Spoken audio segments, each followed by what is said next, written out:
For decades, implosions have become the fastest, most efficient way to bring down a structure. For one company, Controlled Demolition Inc., imploding buildings is a family affair. Some of the biggest highs for this implosion company comes from the tallest structures it's ever imploded.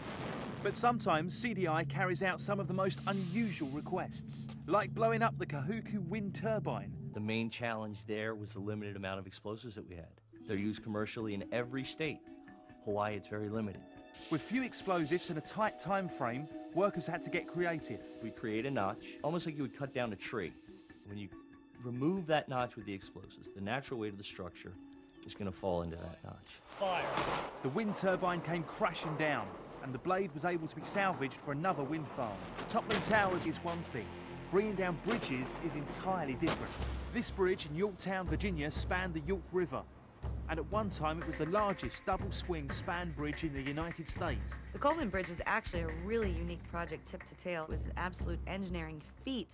The 1,100-metre-long steel bridge was built in 1952. The bridge approaches were taken out before the implosion, but the remaining 3,600 tonnes would prove difficult to dynamite.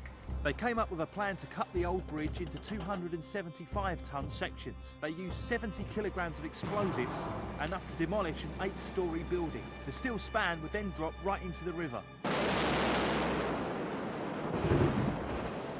Each section fell into the river right on cue. The sections were then manageable enough to be removed and recycled. The most difficult challenge demolition companies face is blowing up multiple structures at the same time.